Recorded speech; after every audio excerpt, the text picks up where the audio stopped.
Create TV's shop, and I believe it's so new that they have a name for the shop, Open San Jose.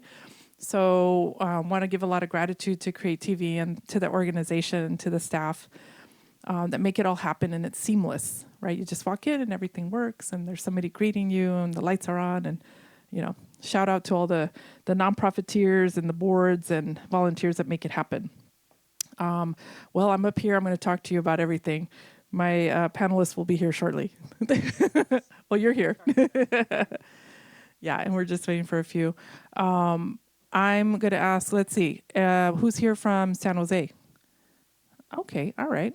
San Jose's in the house. All right, who's from, I don't know, should we say East Bay? Let's be crazy. Oh, okay, East Bay. All right, East Bay's in the house. What's up? All right, San Francisco. Oh, what? We have full representation? Yes. Okay, all right. Let's see, South counties, like Gilroy out there. All right, other counties, San Benito, Santa Cruz. Oh, okay, all right. All right, North Bay, all right, up there, yes, where Tupac is from. All right, that's good. I like it. I am the age of hip hop. Hip hop turned 50, so did I this year. So all year long, I'm just weaving in the hip hop into everything, and my kids are like, Mom. I was like, yes. So anyways, all right, well, great. My name is Tamara Mosawani Alvarado. I'm going to be your moderator tonight for this panel. And I'm so thankful for this opportunity. Thank you, Cindy. We have some, I was given a script, and Cindy knows, like, I get a script, and then I'm like, okay, let's use the script. So Ian's getting to know me. Let me see, put this down here. We'll do a little bit of welcoming the house. You are at the right place. You're at Transforming Transit, and we are hosted by Seamless Bay Area. And Ian, it's been a real pleasure to get to know you and get to work with you. You've been really great to work with. So let your boss know. And this is, right? Okay, your board is your boss. I get it.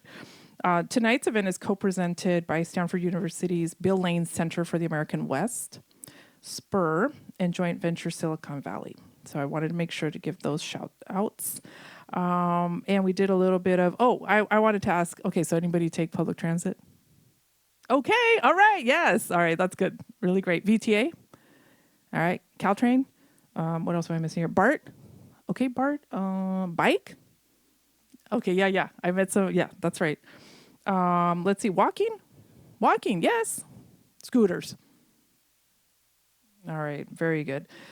Well, we're going to talk a lot about transit, and I was picked, I think, because I'm the people that you want to help out with transit. I don't work in your sector.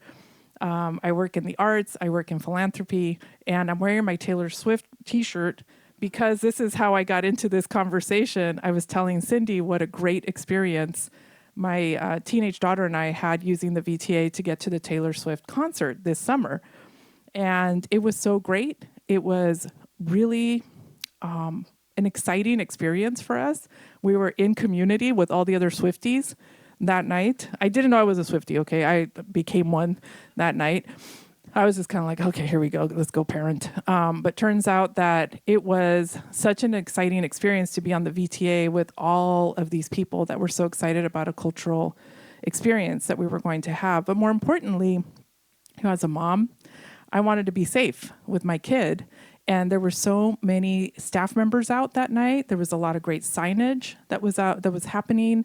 There were lanes and ways, and there was an experience that everyone was having, and people were helping each other out. And it felt, it was interesting. I felt community. So I just wanted to share that a little bit with you. And then also one more thing, just to kind of like, so you have I have a little street cred with y'all. I, on purpose, did not have a car for 2 years. And so the bike, I walked, I scootered, VTA, BART, Caltrain, did all that because at the time I really wanted to model something for my children. And it was really great. Plus, my transportation bills went from $750 to $250 monthly. It was crazy. So anyways, all right, thanks for listening. And now we're going to get started with other stories that are not about my transit life. Does that work? Okay. All right. And we'll give Cindy some time to jump up over here. All right, so there's been a lot going on with public transit over the last few years, and if you don't mind, I'm going to put my cell phone down because it's bugging me. There's been a lot going on. In some good things that have happened and some really challenging things, right? So we've got BART stations that open in Santa Clara County in 2020. Super exciting to tell people, no, we have BART. Like I've said that a number of times. We have BART. I went to the Bad Bunny concert in Oakland. I took the BART with all the children. And of course, we had the pandemic, right? And that was really challenging. I don't have to tell you, this audience, how hard that was, getting essential workers to where they need to go, as an example. And then, of course, we have to, here in our home community, we have to acknowledge the tragic shooting that happened at the VTA in 2021, where we lost 9 VTA workers. And that's deeply affected many of us, and of course, especially the VTA community. And recently, we've had financial challenges, right, which have been especially impacted in declines with ridership, with the pandemic, and the need for more funding for services to carry on. So we've been through a lot. And tonight's panel is really about the future, right? So we just want to acknowledge, there's been some real challenges, but moving into the future. So we had some panels. You saw some, not panels, but the, what do you call them? The boards. Yes, the boards. I love that. We were out there for Brett. Yes, out there. Thank you for answering the questions. And we have a panel. So Cindy, it's great to see you. I'm good. Thank you. Thank you for giving me this gig. I was excited. I was like, guys, I was telling my friends, I'm going to be, doing this thing with transit people. It's going to be cool. So as you know, Cindy is, you're my, you've been my councilwoman. You've been my vice mayor. You're our county supervisor for District 2, Santa Clara County. And you're also on the board of the VTA Caltrain, MTC, the whole enchilada. And then, new bestie, Ian Griffiths, Policy Director of Seamless Bay Area. And then Michelle, nice to meet you. Nice to meet you. Yeah, Michelle Bouchard. Yeah. Okay. Executive Director of Caltrain. Kind of a big deal. I love it. That's right. Yes. Yeah, la mera mera. Yes. I'll have to show you my Caltrain pass later so you can be like, I'm legit. All right. So in addition, all of you who are here in the audience, I try to meet and greet a little bit with some of you so I know that we're here, this is your sector, you care about these issues deeply, and please count on me, Ian, moving forward, if you want to continue to organize to get more of us, the other people who are like, this is important. Why? Let's help. Okay, so there was this delegation of transit leaders that went to Switzerland to go check it out. We're going to talk about that, and there'll be other questions as well. We have had a bit of a change to the program in terms of some of the panelists. I think there's going to be a video from the VTA's Transit Service Planning Manager, Jay. You see here, right? No, he'll be up shortly, Jay Tyree. And then also Ted Bergvin, Caltrain's Director of Rail Network Operations. And you know how it is. It's sometimes, people get sick or there's challenges and what have you. We're going to be great. Don't worry about it. It's going to be good. So it'll be awesome. And tonight we're going to learn what were some of the lessons learned in Switzerland and how can these lessons help us in the Bay Area create a world-class seamless transit system that gets more of us out of our cars, right? So I'm looking forward to that. And Ian, I'm going to ask you to kick it off first. I think you have some slides that you're going to show us. Is that all right? Do you need us to move? Nope. We can move. No, you're all good. Okay. Thank you so much, Tamara. You want a mic? Yeah. Oh yeah, if you would like to sit down, and we'll come back up, and then the panel. This is so. Hi everyone, and thank you so much, Tamara, for being our moderator this evening. And I just want to provide everyone with a little bit of background of why a delegation of 12 people from the Bay Area went to Switzerland, and a little bit more about the moment that we're in terms of public transit right now, and why I'm optimistic, and I hope we can really take some of these challenges that we've been facing with and really turn it into a brighter future for the Bay Area. So the Bay Area, one of the things that's happened during the pandemic is we have adopted a really bold and ambitious vision of an integrated system. With all of the disruptions that occurred in this pandemic, there was something that was set up at the regional level by the Metropolitan Transportation Commission, which is our regional transportation entity that does planning and coordination for the Bay Area. They put together something called the Blue Ribbon Transit Recovery Task Force, with the idea that there's so much disruption in terms of public transit that this is an important, that especially early in the pandemic, it was important to bring together elected leaders, transit agency leaders, advocates, state leaders, to develop not only a concrete plan for how we're going to get through some of these critical near-term decisions around how to make sure that we can keep the systems going and keep people safe, but also think about what is the system that we want to rebuild. What is our plan for a system that's going to be more useful than the one that we had beforehand? And we have 27 transit agencies here in the Bay Area. It's long been acknowledged that that is a barrier and that creates some challenges for getting more people to ride public transit.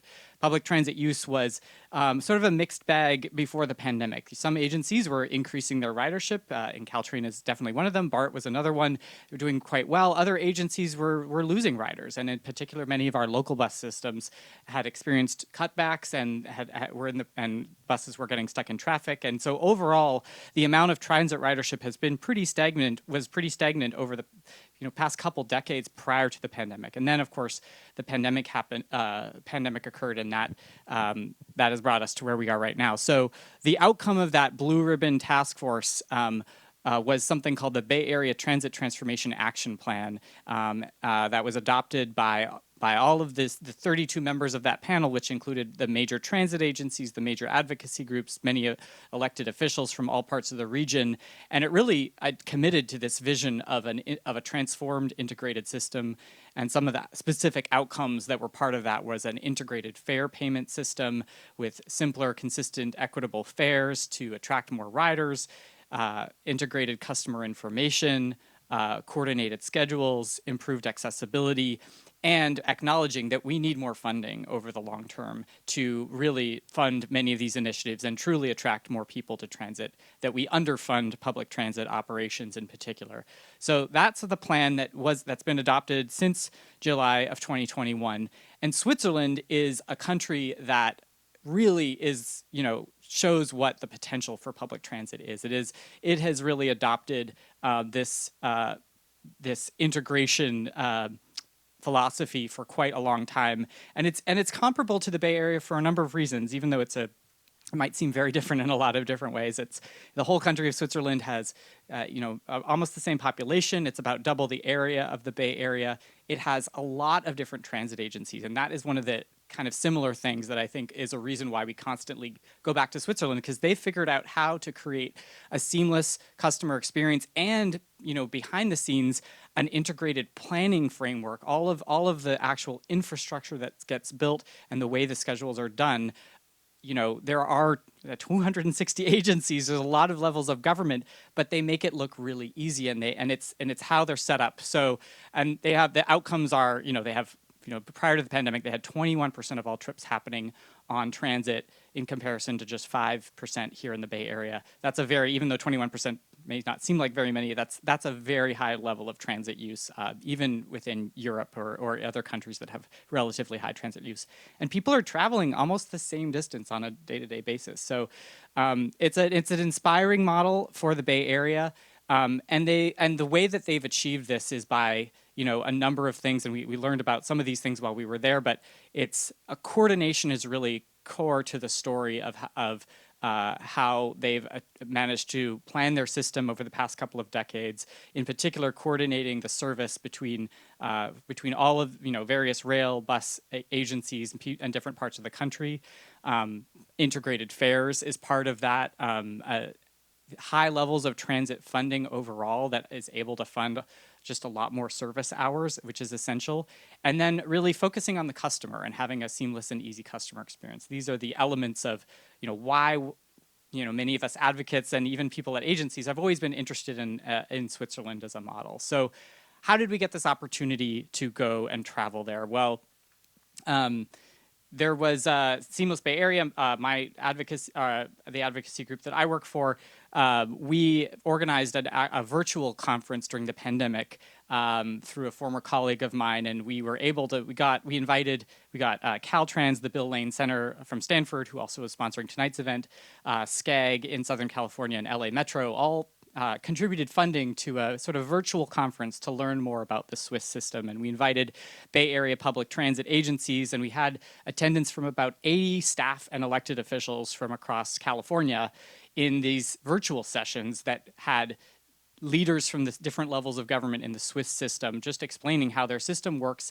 and what their various institutional structures and agreements were that led to these great outcomes that you saw. So the federal government on down to local transit operators like TPG is the one in Geneva.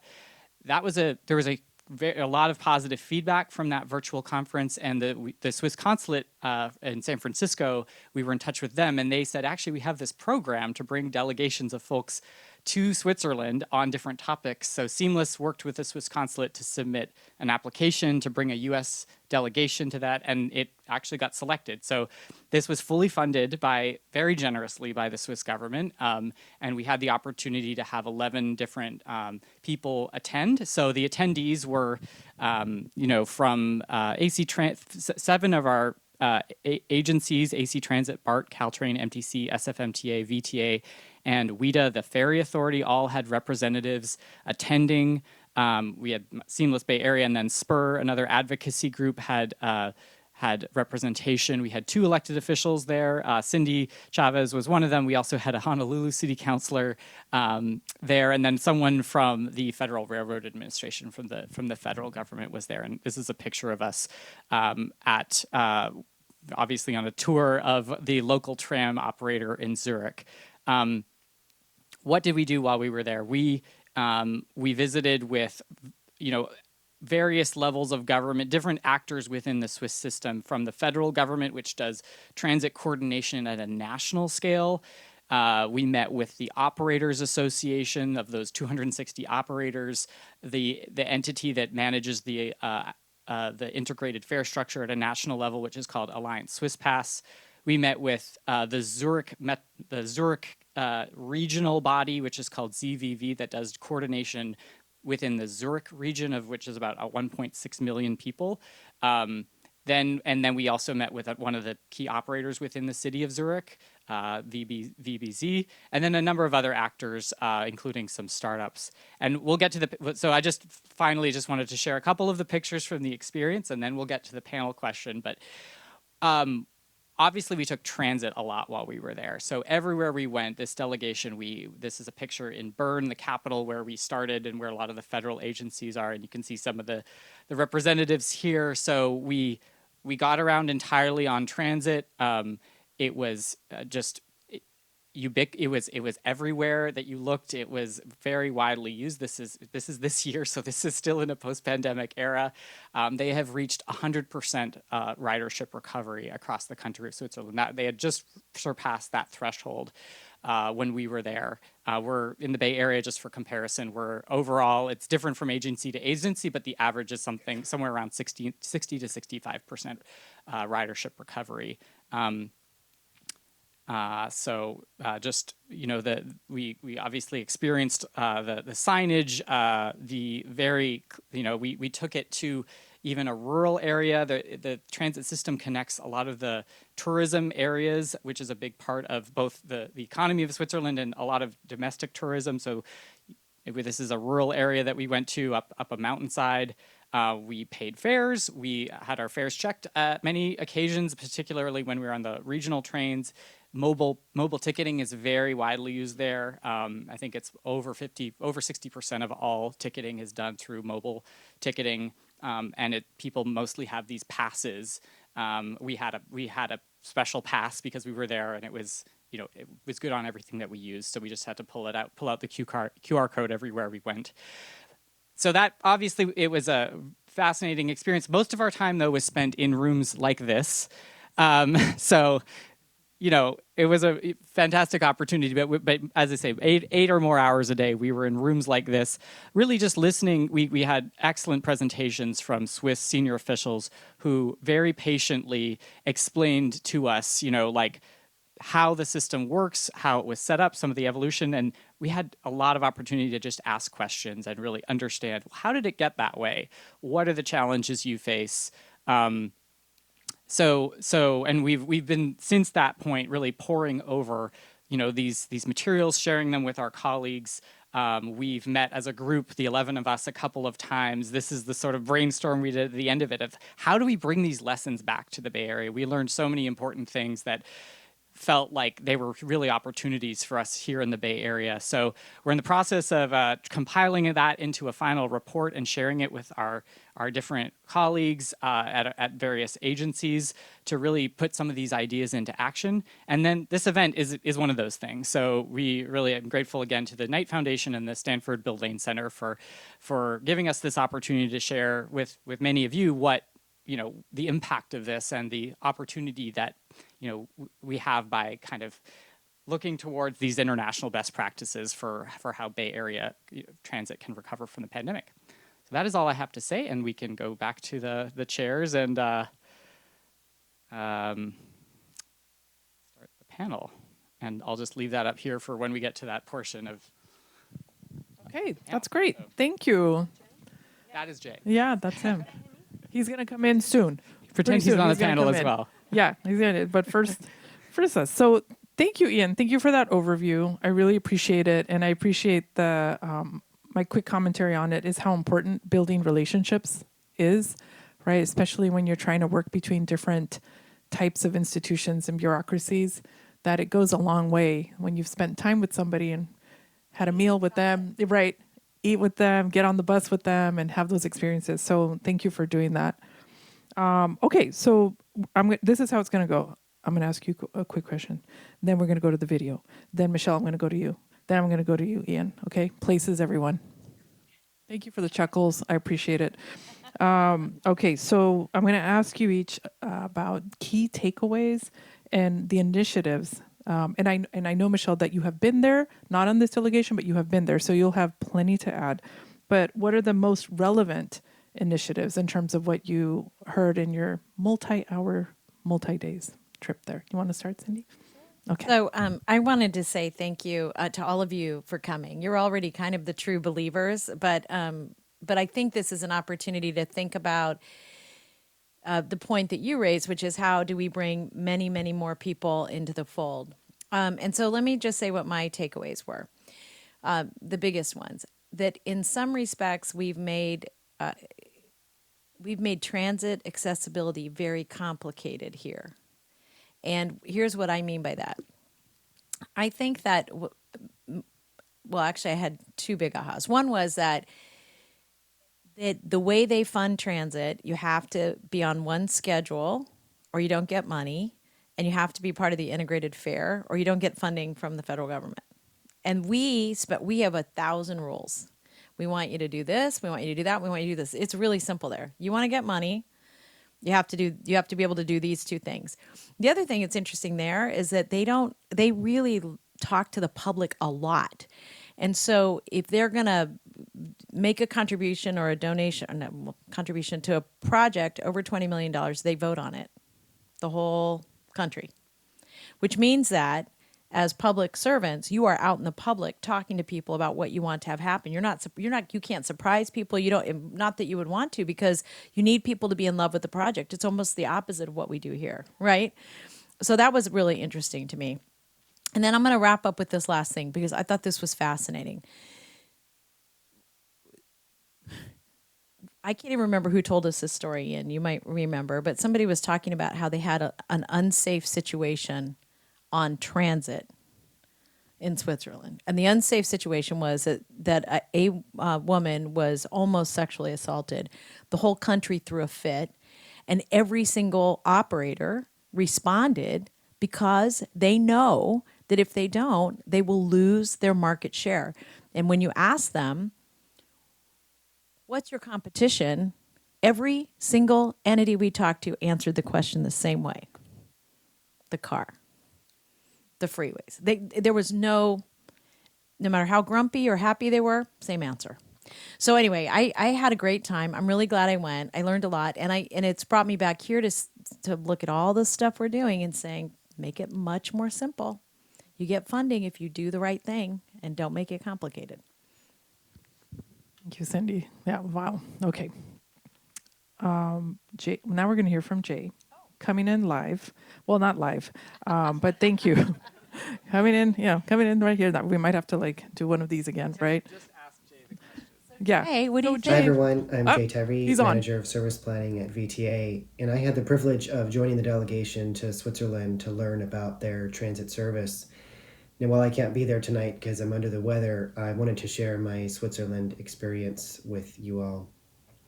Now, after spending a week learning and writing their system, I came away with two big takeaways. The first big takeaway was that the Swiss are very deliberate about prioritizing transit as a way to create livable cities, and they put their money towards those values. Now, they're dealing with some of the same big issues that we deal with here in the Bay Area, like gentrification, the rising cost of living, and allocating street space between different users. But they're just very deliberate about making choices along those trade-offs that create more transit-oriented and livable cities. For example, when the city of Zurich was wrestling with the need to allocate more street space to transit, which would mean take that street space away from parking, they were able to adopt a policy that they would just build underground parking to replace all the street level parking that was lost to transit. Now, that's a very expensive solution that works, but only available to them because they allocate and prioritize public funds to create livable cities. And so, I was walking around and I found myself thinking, wow, they just seem to have unlimited public funds for transit. But really, the more we learned, it became apparent that they just spend a much greater share of their public funds on transit and more generally just to create more livable cities. So the second big takeaway is the foundation of their success in transit is high service levels. What do I mean by that? They provide many more times more service per capita than we do, meaning more buses and more trains arriving more often in serving more places all day, 7 days a week. So the transit is much more attractive. It takes you more places faster. They can do that because of their significantly higher public support of transit. Since everyone rides, therefore more public dollars are allocated to transit. So as a point of comparison, for the metro area of Zurich, which has a population of about 1.5 million people, they provide 4 times the amount of service that VTA is able to provide to Santa Clara County with a population of 1.9 million people. So actually, I came home inspired and proud of VTA because our board of directors recently adopted a visionary network for Santa Clara County, which is our vision for significantly better transit service for the county. The visionary network would significantly increase service, meaning more buses and trains arriving more often, providing faster service, more times during the day to serve all days, all 7 days a week, all riders, and serve new areas. Now, it's an ambitious vision that we haven't yet identified resources to implement, but it will serve as our North Star in the coming years as we hopefully are able to identify new sources of operating funds to support that vision. So really, both of my big takeaways are centered around the theme of prioritizing transit, because as anyone who rides transit knows, the importance of frequency and speed of service. And the Swiss are just better at providing really attractive service levels because they put more of their money to transit. Thank you. That's so great. I'm sure we'll give him some feedback. And thank you, Ian, for coordinating that, because that didn't just magically happen. And any comments from the three of you about what he just said? He's not here. He can't fight back. You know what? If I could say this, Jay was very kind about the board. I do want to say I think the board here is really committed to expanding transit, but it is really great people, and I know a number of you work for our public agencies. It's great people like him and all of you that have really kept us focused and moving. And so, if he was here, I would have said thank you to him for that. I'm on. I want to go back to the issue around safety. I think that's one of the most important. This is this of course my opinion, and I think it's shared that with when you're out there, women and children. I'm a mother. I have 4 kids. During those 2 years, I was out there with a bunch of kids on public transit, and it says a lot, about the community, right? Where are our values, right? When we're protecting children and their guardians. Okay, so Michelle, I'm looking at you next, and there's you've been there, you've heard about this, you've got thoughts, you've got opinions. I could ask you some of the tough questions that Ian asked me to ask you about Swiss practices. I'm trying, but applying those Swiss practices, and you've got a significant responsibility, and I thank you. Yeah. Look, it's I had the pleasure of becoming the first executive director for Caltrain I think it's actually more than a year ago now. But I've been there for 23 years. So I kind of feel like we're at a time now where I'm seeing the baby growing up and really realizing what it should be. But I'm struck by a few things. First of all, totally agree with Jay's statement about providing a level of frequency that really allows for just interconnection with all sorts of connecting transit agencies. And that's what's really tough for us now in a very, funding sparse era that we're in. But we can't give up, because I think, I'm so glad that you folks were able to see what they're doing in Switzerland. We have I'm going to give a shout out. Actually 2 of our new train sets that were born in Switzerland are hanging out at the Diridon station right now. So if after this you want to go over and say hello, we're going to have to name them. I don't know what they're going to be like Georg and Maria. I don't know. Anyways, so I'm rambling, aren't I? Yeah. So the short story is one of the things that I'm really proud of is many of you will remember that just prior to the pandemic, Caltrain was working through what we called its business plan, which is kind of like a really contained, kind of boring name for what is a visionary plan for Caltrain, which has its basis in sort of Swiss European planning principles. It's going to take us a little longer to get there, but one of the things that's really going to be the bedrock for being able to really realize that vision of a high frequency regional railroad. I'm going to be saying that a couple of times because Caltrain is known as your commuter railroad. Well, we during the pandemic, we've made a very strong transition away from commute focus to providing bidirectional service for all sorts of folks, taking all sorts of trips. And that's what we need to continue to focus on. And so, I'm really proud that we are setting the baseline for that with electrification. And Brent, I'm sure, did a great job of answering questions about what our new schedule is going to look like. It's absolutely going to rock.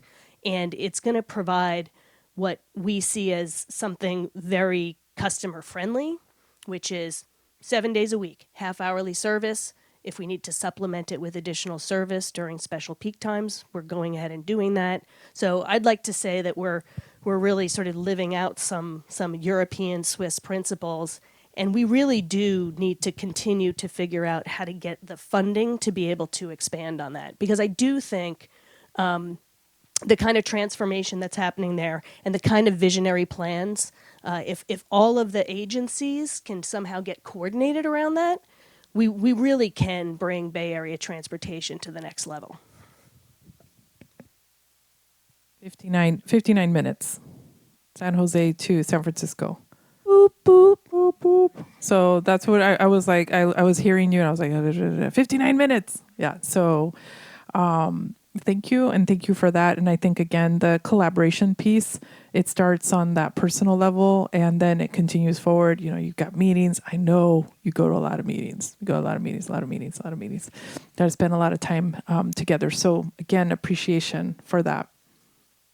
Can I say one more thing? Please do. Someone take the microphone. No. Go for it. You talked about community, and I think it's really, really important that we focus on that as well, right? And I think, you talk about all these concepts that are they're linked, Caltrain has a rich and robust community, and members of a community keep each other safe. And so one of the challenges during the pandemic is with ridership so low, there hasn't been riders out there looking out for each other.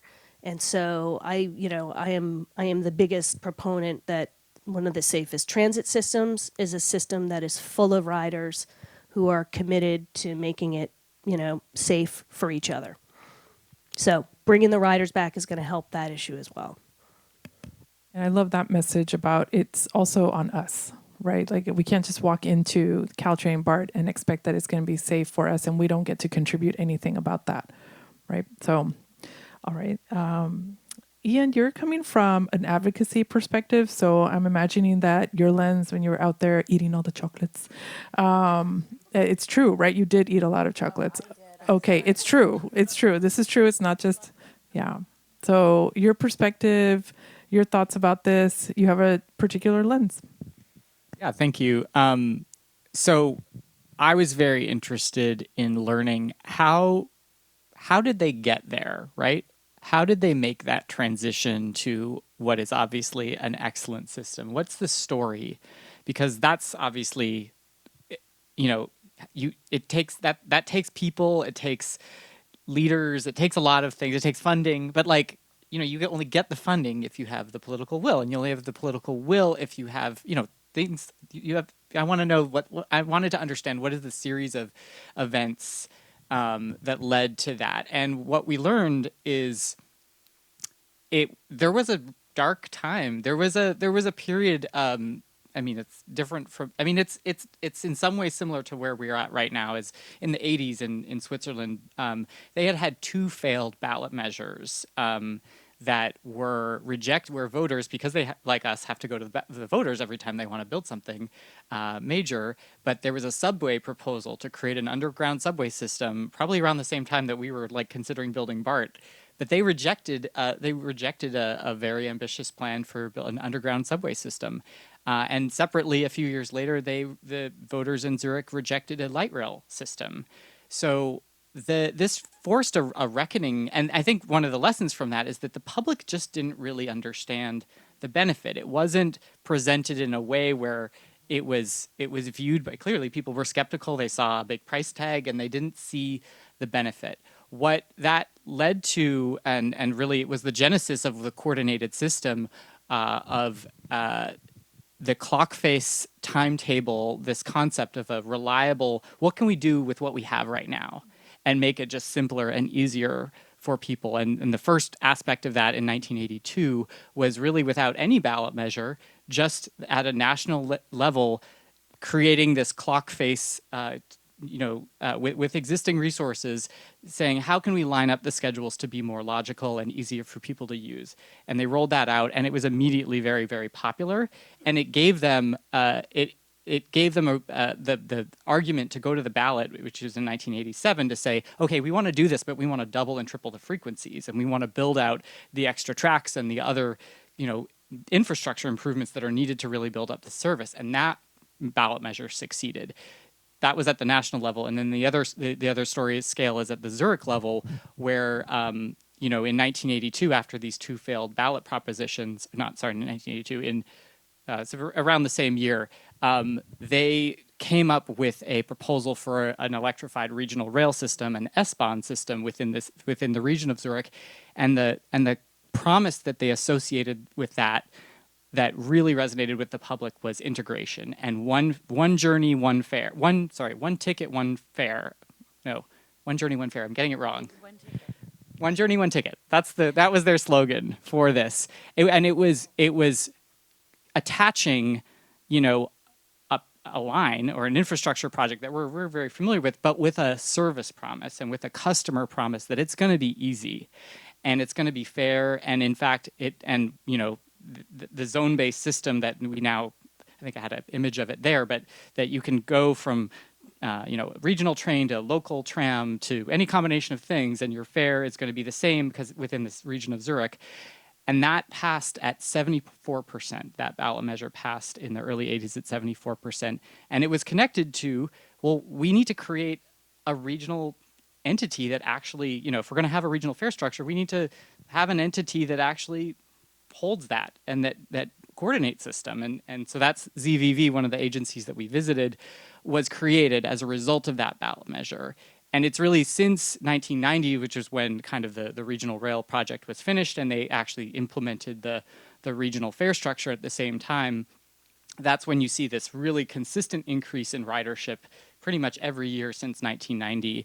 And everywhere we went, I don't know if you agree, but it felt every level of government reinforced that coordination and the principle of coordination was intrinsically, you couldn't separate out the Swiss success story from the fact that it is highly coordinated. I will add one thing about that, which is that when they gave us the presentation, and this happens when people come here too, we're like, look at Silicon Valley, welcome to San Jose, but if you ask them off to the side, they groused about, like, they do fight about the fare and like how much they're getting and, who's pushing around who over the schedule. So it's not like people are like, singing each other's praise, but I mean, they're normal human conflict is my point. And yet that stays a high priority for them, even when they're annoyed about it, and which I thought was perfect. I thought that's exactly as I would expect it to be. So to bring that back to the Bay Area, at least how I'm thinking about it is, we're in this position now where because of the financial challenges, you've likely all heard the term fiscal cliff. We need more money to even run the system that we're running right now beyond, a few years from now. And different agencies have different specific challenges, but we are going to need to go to the voters within the next few years and really offer them a proposition of what do you want to keep funding transit, and if so, what we have to attach something to that. So we're talking about many of the agencies and advocacy groups are working towards a 2026 ballot measure, something that would go on the ballot in 2026, with a key step before that being there needs to be something called enabling legislation that passes through the state government probably in 2024 in order to make that happen. So to me, this is our opportunity to sort of look at this success story in Switzerland and this compelling promise that did succeed in changing public opinion and really bringing people, like really leading to a unified support around what the public wants to see their system do. I think that's a huge opportunity for us. But I also think the other lesson that I take away is we can't wait for the new funding. We've got to offer people evidence now where we can, and there's opportunities to do that, of what a better system looks like. And so the video that was playing on loop as you were coming in and in the other room was a video about something called the Bay Pass, which is this multi-agency transit pass, which is the first kind of outcome of our region's fare integration study. So we've been talking about integrating fares in the Bay Area between our 27 agencies for many years to try to simplify the system and make it more affordable. And the first step of that is piloting this multi-agency pass. And there's 50,000 people that have access to that pass, San Jose State University students, as well as Berkeley, San Francisco State, and Santa Rosa City Junior College and Mid-Penn Housing.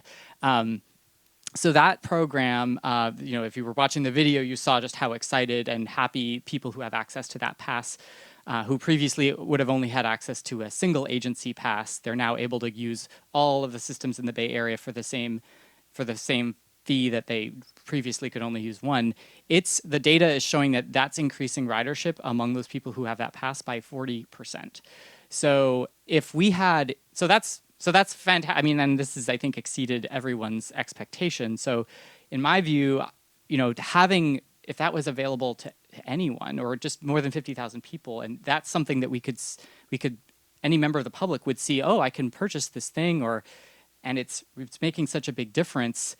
If we were to say, look, we want to make that better, we want to offer that to more people, we want to do even more of that, that's going to increase, I think, the public's ability to visualize what a better system with more funding would look like. So alongside, I think, other things like many of the other initiatives going on, like the electrification of Caltrain and VTA's service vision. But all of that together is going to be necessary in order to really get voters to vote for ballot measure in 2026.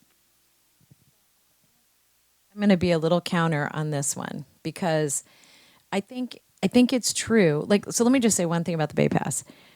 The Bay Pass, in my opinion, a basic thing that all of our agencies have to figure out how to do is have one ticket. And I agree with you. Like, we should not wait for an election. Like, to me, it's kind of gotten into the zone that it's it doesn't make sense and it's silly. Now, one challenge with us here is that all of our agencies are funded very differently, and how much we get from fare box recovery versus how much taxes. So there's complexity to it, and it could still be done. So I'm totally in agreement. One challenge that we have here is that, and I do think this is something that can be overcome too, is that every ballot initiative that we've passed in Santa Clara County, we've passed with a very small percentage of people who live in our community using public transit. And there are two reasons for that.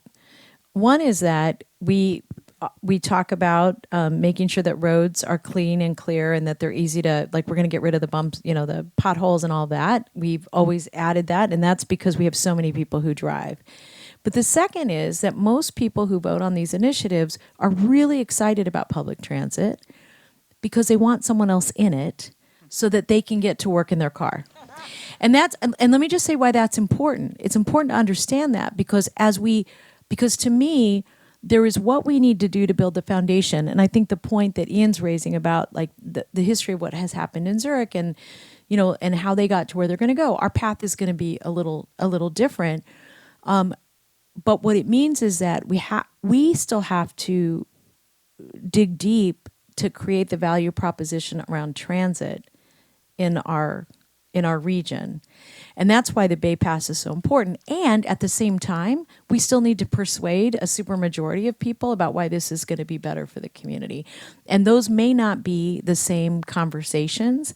And the only reason I'm saying that to all of us is because I think we have to deeply understand what it's going to take to lift up this movement and move it forward and not get enamored with ourselves because we do, like, things I think are important, like when we did the homeless, the Measure A in our community to get the $950 million housing bond, like, we had been polling on that for years. And when we asked, would people want to invest in housing? And they were like, no. In fact, even when we did the last poll that said yes, I didn't expect people to say, you know what? I'm ready to house people with mental illness. Every child in our community deserves a home. Like, people change their mind, but we were ready because we'd already done all this work. So I guess I just want to say, as a community, we're going to have to be extremely, extremely disciplined about understanding all the pieces that it's going to take to get to get our 9 Bay Area counties moving in the right direction. Preach, sister. When I decided to not have a car for 2 years on purpose, I had friends who asked me if I was okay, if our family was all right. We're our close friends. Are you guys okay? Like, is money a problem? And I'm like, okay, I appreciate your concern. And also, no, we're doing this because we're trying to take a step to lessen our impact on this planet. And also because it makes sense. Like, we're here and there's all these transit opportunities and we haven't used them and we can do it. And yeah, but it was like that piece where it's like, wait, is transit only for poor people? Is that what you're telling me? And so we had some really great conversations over those 2 years. And people still remind me, remember when you didn't have a car? I remember when you were out there with your helmet and all this stuff. And I'm like, watch it. I'm coming back there. Anyways, okay, so enough about my transit stories. I know that you shared a lot of information, perspective, Ian. Any comments from you, Michelle, Cindy, additional comments, and then we'll open it up to Q&A. I'll just add one other thing, because Cindy, you used the term value proposition. And, and while I totally agree with you, we have to figure out the motivations for all sorts of riders and non-riders and figure out how we motivate them. But there's nothing quite like creating the value proposition for the thing that is most important to customers that need to transfer between systems. And it's fares and it's schedules, right? And so, but we got to stay focused on that. And so, that's what I would challenge us to do, to figure out how to do that in advance of any type of a run at a 2026 measure. I can't agree more. And let me just make one point about that. So I was at a meeting the other day with some agency that shall remain nameless, MTC. And we were having this conversation about, the transit-oriented communities, and we were debating, do you want to, in order to get money, do you have to have 85% or 92% of these different subjects?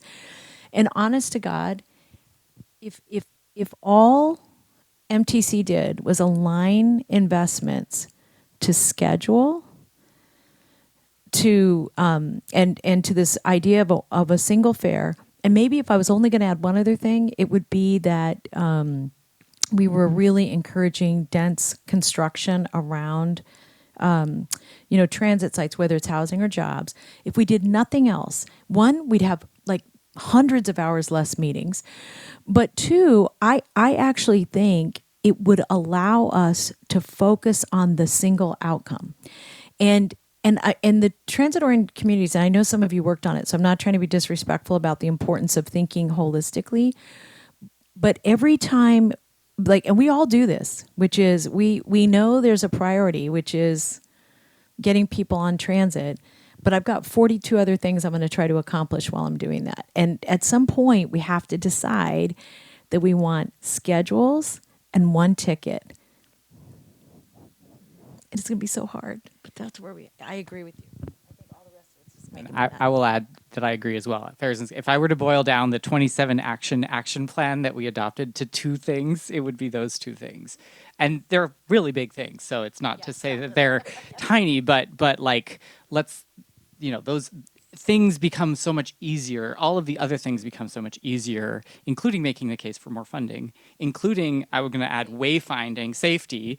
Wayfinding is something that we talk a lot about, like, oh, if only there was just one map. And, but if you're mapping a very complex, uncoordinated system, it doesn't matter how nice the signage is, if there's complexity, if the underlying system hasn't been rationalized in some way and made simple, the wayfinding will not be as easy as if you just sort of address sort of the core structural thing. So, yeah. such a great point. Okay, I know we have more to say collectively, but we should let you say and ask questions. And I'm not sure, Ian, because I know it's being recorded. If you want to, we have another microphone. Okay, and we can use my mic. Well, no, that was a joke. That was a joke. Any questions? Or okay, all right. We had right here in this row. I can't see your. There we go. I've got a two-part question, and I just want to start by saying I love VTA and Caltrain and BART, but I might pick on you a little bit. Sorry. So first question is, what's getting in the way of rebuilding trust with the public and delivering consistently on promises? I forget who it was that was saying about the Zurich case of like, he said this project, we're going to deliver this, and people said, okay, we'll vote for it. I get the sense in the Bay Area, there's not that level of trust with the agencies. People look at VTA and they're like, oh, it's taking way longer to build the BART. Similar things with BART, with Caltrain. My personal gripe is that the proposed weekday schedule doesn't have more trains like it was supposed to.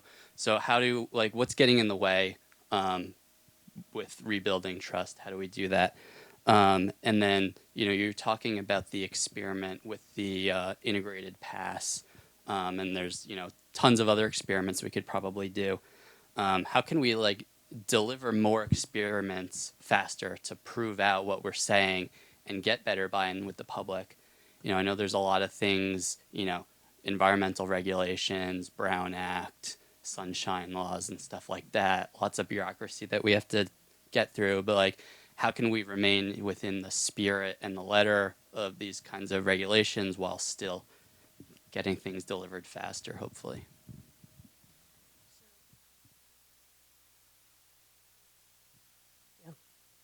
I think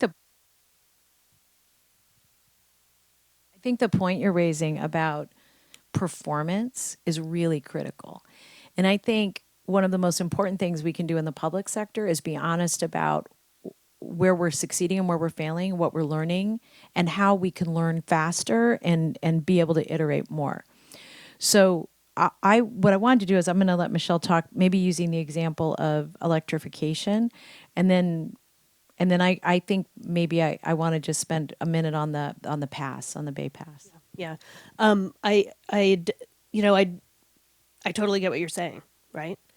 We have an electrification program that started at $2 billion. We ran into some issues I could go through, but you don't need to have a therapy session with me, so that's fine. But I think one of the things that we did that actually did build trust is tell the truth. Tell your story. There are reasons why these things happen.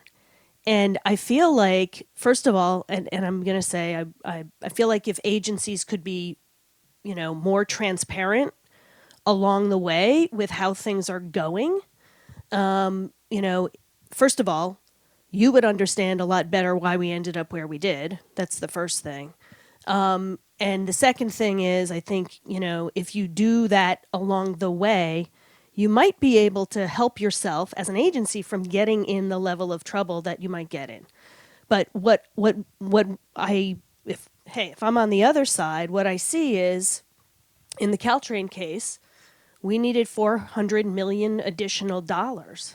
And you're probably saying, wow, what could we have done with that $400 million? And so what I think is, first of all, as a set of agencies that are constructing large billion-dollar programs, we need to come together and share our common experience, particularly when things don't go well.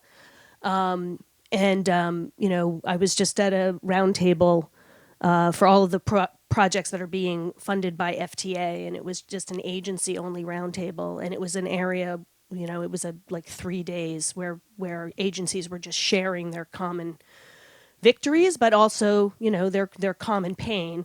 And I think as an industry, we can share more, not only amongst ourselves, but also we should be sharing more with the public. And honestly, I just feel that way generally about how we do our business. I'm pretty proud about how the record that Caltrain has really tried, or the standard of communication that Caltrain has really tried to sort of amp its game up. Because oftentimes we're inside the building, we know what's going on, but if it's not communicated externally, the public doesn't understand why their train isn't showing up or why their program isn't finishing, a year earlier when they said it was going to. So I just think communication is such a huge piece of it. And I saw so many of you put your hands up for questions, so I want to add one piece to this, and I'll use BART as an example. So when I grew up in Fremont, I moved here 40 years ago to go to college at San Jose State. And so I still remember being in Fremont when BART came, and it was like a spaceship could have landed. I was so excited, and I've used BART my whole life. I never imagined that the first public meeting I would go to as a young activist was for BART to come to San Jose. 8 years later, and now to be wanting BART to get into the center so we can actually connect the Bay. And I would say that there are a lot of mistakes we made on the public agency side, 100%. But I want to say the communication thing. The thing that I think we do not do well is on an ongoing basis keep people so up to date that they can't stand to hear another issue about BART. And the reason that's so critical is that we as a nation do not prioritize public funding for transportation. And the only way to make that a priority is to help everybody see its necessity and help people fall in love with it. And the only way to do that is to be honest, transparent, and not be afraid to say we made a mistake. We're not making that one again. Here's what we're going to do. So she's right. Can I just add one quick thing? Okay, but be quick because we have a lot of I people know. Two things. Regional capacity and regional decision making is what I want to add to say. This is like bringing it back to Switzerland and actually thinking forward to a regional ballot measure.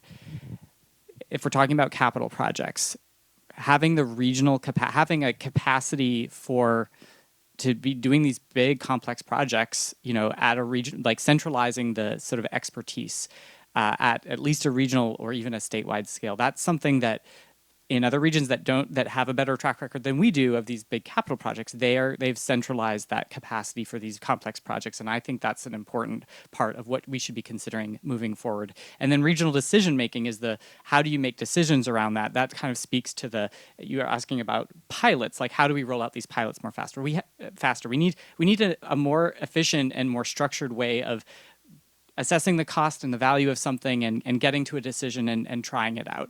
Let me just say this is where we would have a debate about this too. And I actually think it's worth us having a bigger discussion just on this regional mega vision, because I frankly think we could spend 400 years fighting about that and still not get to on-time schedules and one shared ticket. Like that's my biggest concern about it. And not to say he's not maybe right, but let's debate that. All right, others.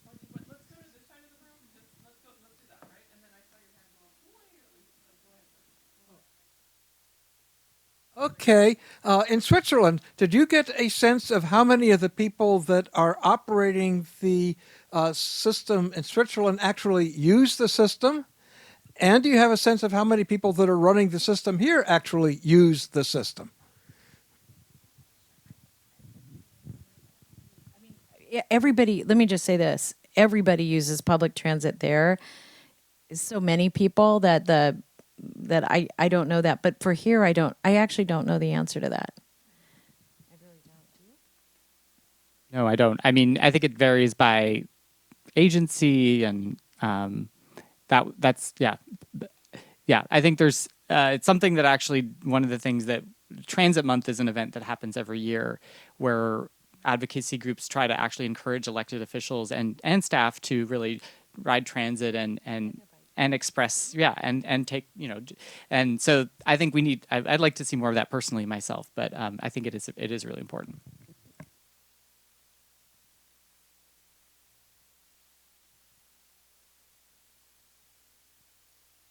I know we're talking a lot about Switzerland, but just thinking about lessons learned as well. In LA County, they convinced their voters 3 different times to raise the sales tax and fund transit, and they have pretty low transit mode share. And I think their campaign was about convincing people who don't use transit of why a massive transit expansion program is good for you too. So I guess, do you think there's lessons learned from there as well, since they kind of operate under a lot of the same constraints that we do here?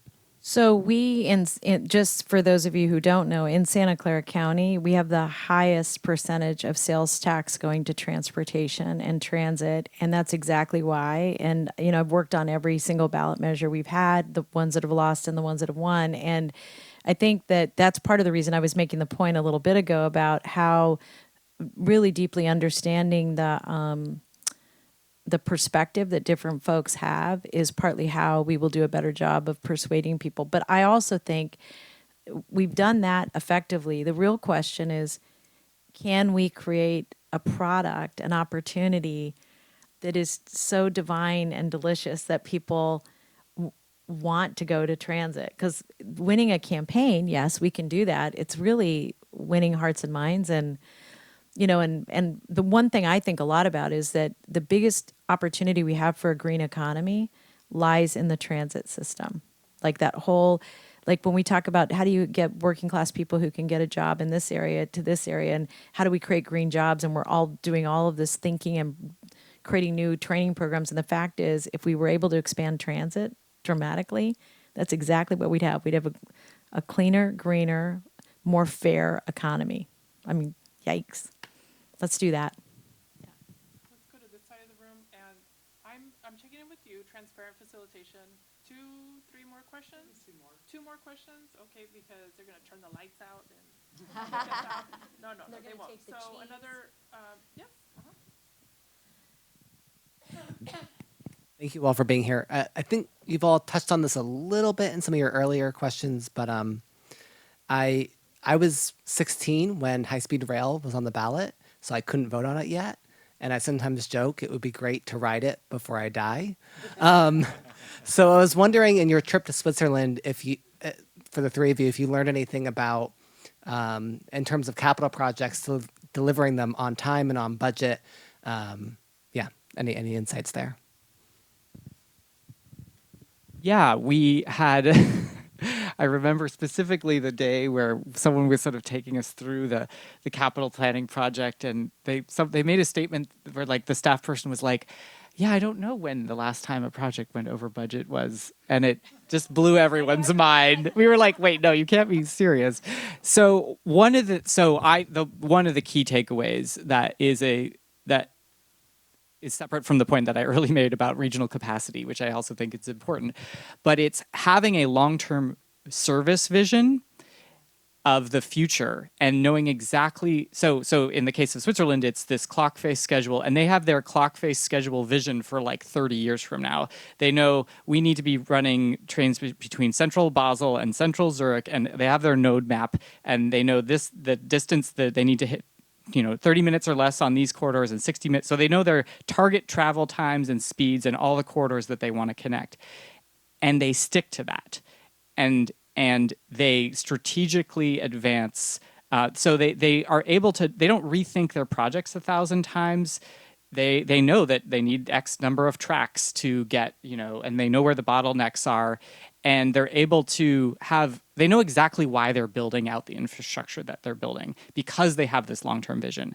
We don't have at a regional scale a long-term vision. That is one of the fundamental, and I think in the Bay Area, that's been one of the reasons why when we talk about new projects, we kind of go all over the place. We kind of recapture this. We have one idea one year and then other idea, and then we want to redesign projects 1,000 times because we haven't set in place, the overarching vision. So I think that was one of the key takeaways for me. And the good news there is that the transit agencies, one of the 27 actions out of the Transformation Action Plan was doing this long-term service vision so that we can have a blueprint of where we want to be in a certain number of years, and that we can strategically be advancing these capital projects that build out that vision and not kind of go back, be more streamlined about how we pursue those.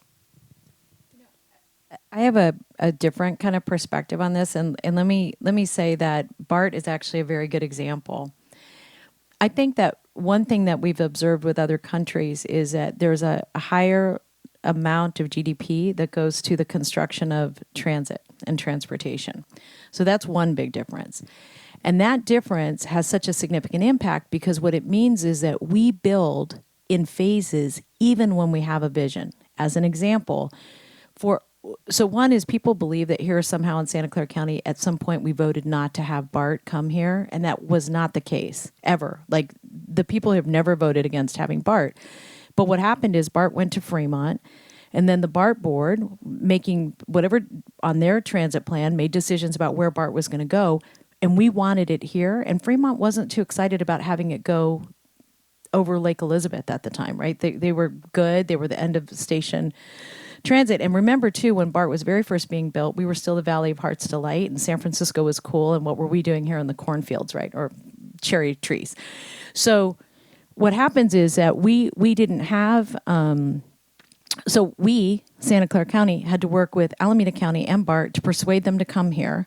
Then we had to work with Alameda County to get them to build it through, including Santa Clara County helping to raise the money to do that and doing some of the project management and now all of it for BART because we wanted it here. So I think we actually do have a bigger plan, but because we give funding in truncated chunks, we're building out pieces of it instead of building out whole swaths of it. So, and you know what happens to costs every year when you're waiting for construction? Inflation, materials, workers. I mean, the whole, and if you look right now at construction costs around the country for any project, what you see is a hockey stick, right? So I think in part what you're saying is accurate. I wish we did rethink things, frankly, more. I'm listening to you going, I don't know if we did so much rethinking, but all that is to say that how we fund and what we can commit to regionally and locally is critical to making these long-term large investments meaningful and cost-effective. I mean, it's one component. There are many others, but that's one that I think is always going to put us on the back end of being behind the eight ball in terms of how fast we can move.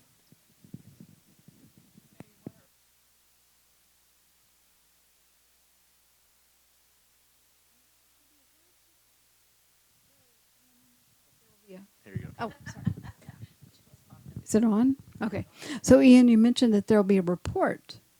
Guys will be compiling a report. Is there a schedule for when that will be done? And will it be done by all of the people that attended this? Yes, a subgroup of well, it is being co-written by a subgroup of the 11 of us.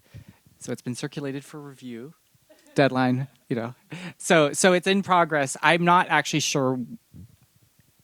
We need to discuss if there's a version that is going to be publicly posted, or I think right now the main audience is to share with our colleagues.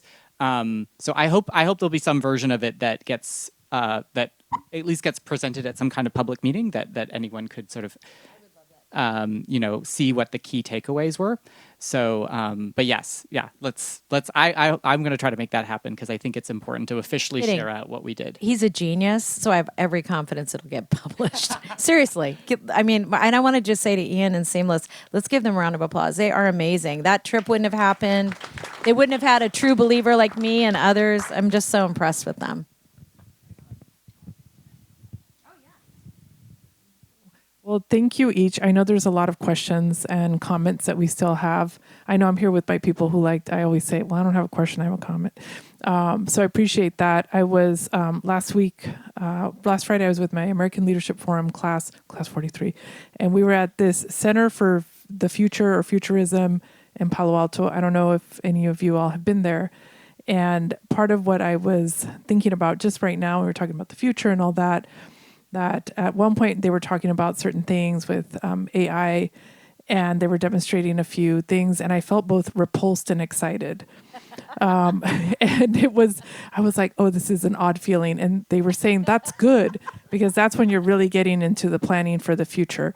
And so I want to leave you with that feeling of repulsion. How do you say it? I'm repulsed and excited, where it's like, it's going to look like maybe something you don't want or like, but it's going to be really exciting, and we're building for the next like 7 generations forward. And so that's the piece that I'm really sitting with, that it's not even for my kids. It's like, so anyways, I just went to deep space last Friday and I wanted you to go with me. Thank you all. We appreciate you each. Thank you so much. I know, great job. Thank you.